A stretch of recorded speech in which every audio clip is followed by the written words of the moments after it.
வணக்கம். சிம்ம ராசி ஆவணி மாத ராசி பலன்கள். சிம்ம ராசிக்காரர்களுக்கு ஆவணி மாதத்தில் தடைகள் விலகும், நற்பலன்கள் அதிகரிக்கும். ஜென்ம ராசி என்பது சிம்ம ராசி என்பதால் அதில் சூரிய பகவான் ஆட்சி பெறுகின்ற மாதம் என்பது ஆவணி மாதம்.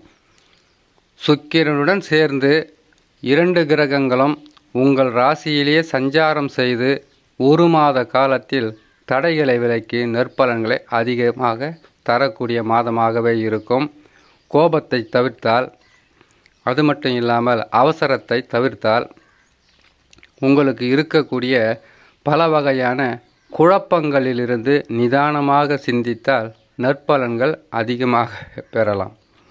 சிம்ம ராசிக்காரர்களுக்கு ஆவணி மாதத்தில் பலன்களை பற்றி அறிந்து கொள்வதற்கு முன்பதாக சந்திராஷ்டம தினங்களை தெரிந்து கொள்வது மிகவும் உதவியாக இருக்கும். சந்திரன் 8ஆம் இடத்தில் சஞ்சாரம் செய்யக்கூடிய நாட்கள் சந்திராஷ்டம நாட்கள். இந்த சந்திராஷ்டம நாட்களில் பொறுமையாக இருக்க வேண்டும். அவசரம் கட்டாயமாக இருக்கக்கூடாது. ஏன்னு கேட்டிங்கன்னாக்கா, சிம்ம ராசிக்காரர்களுக்கு மிகவும் கெடு பலன்களை தரக்கூடிய கிரக அமைப்புகள் ராஜ கிரகங்களால் இருப்பதினால், அது என்ன ராஜ கிரகம் கேட்டிங்கன்னாக்கா, குரு 10லே இருப்பது, கேது 2லே இருப்பது, ராகு 8லே இருப்பது,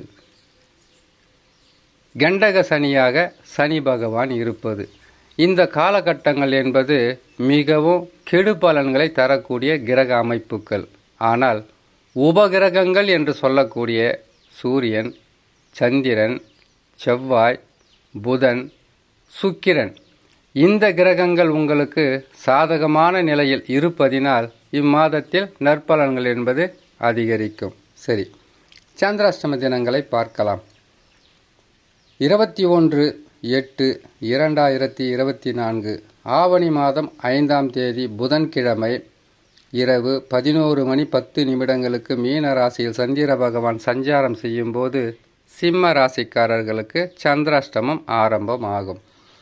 சந்திராஷ்டம தினங்களிலிருந்து விடுபடக்கூடிய நாட்களாக 23/8/2024 ஆவணி மாதம் 7ஆம் தேதி வெள்ளிக்கிழமை இரவு 1:29 மேச ராசியில் சந்திர பகவான் சஞ்சாரம் செய்யும்போது சந்திராஷ்டம தினங்களிலிருந்து விடுபடக்கூடிய நாட்களாக இருக்கும். இந்த சந்திராஷ்டம தினங்களில் புதிதாக தொழில் தொடங்கக்கூடாது, வாக்குவாதம் இருக்கக்கூடாது.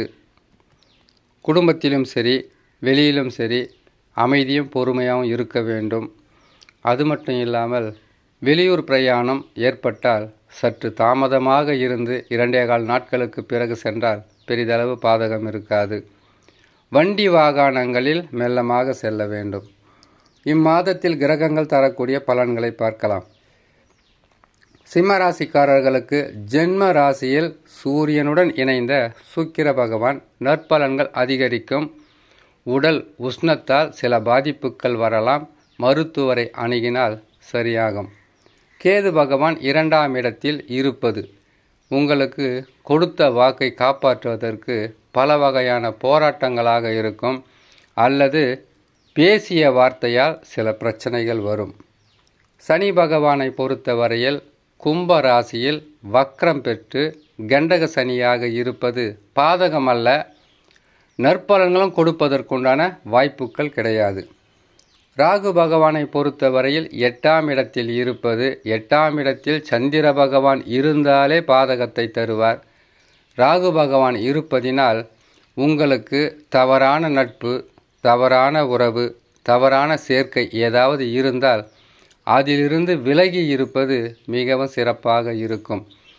தொழில் செய்பவர்களுக்கு, வியாபாரம் செய்பவர்களுக்கு, அரசு ஊழியர்களாக இருப்பவர்களுக்கு கடினமான கஷ்டமும் வேலை சுமையும் அதிகப்படியான உங்களுக்கு அலைச்சலும் திருச்சலும் கொடுக்கின்ற காலகட்டமாகவே இருக்கும். ராகு பகவான் 8ஆம் இடத்தில் இருக்கும் வரையில். அடுத்ததாக குருவுடன் இணைந்து செவ்வாய் பகவான் 10ஆம் ராசியில், அதாவது உங்களுக்கு 10ஆம் ராசி என்று வருவது ரிஷபம். ரிஷப ராசியில் 2 கிரகங்களும் இருப்பதினால் உங்களுக்கு செய்யும் தொழிலில் அதிகப்படியான வேலை சுமை இருக்கும். குடும்பத்திற்காகவும் அல்லது உங்களுடைய தொழிலை காப்பாற்றிக் கொள்வதற்காகவும் முயற்சிகள் என்பது அதிகமாக எடுக்கக்கூடிய மாதமாகவே இருக்கும். இம்மாதத்தில் புதனை பொறுத்தவரையில் 2ஆம் அதிபதியாக வரக்கூடிய புதன் பகவான் 12ஆம் ராசியில், அதாவது கடக ராசியில் அமர்ந்திருப்பதினால் எதிர்பார்த்த உங்களுக்கு வரக்கூடிய காசு பணமாக இருந்தாலும் அல்லது நல்ல பதில்களாக இருந்தாலும் சற்று தாமதித்து நல்ல நிலையில் உங்களுக்கு கிடைத்து சந்தோஷம் அடையலாம். 4 கிரகங்களும் பாதகமாக இருப்பதினால் மிக கவனமாக ஒவ்வொரு நாளும் சிந்தித்து செயல்பட்டால் பெரிதளவு பாதகம் இல்லாமல் சாதக பலன்களை பெறலாம் என்று சொல்லி இன்னொரு நல்ல பதிவில் உங்களை நான் சந்திக்கிறேன். நன்றி, வணக்கம்.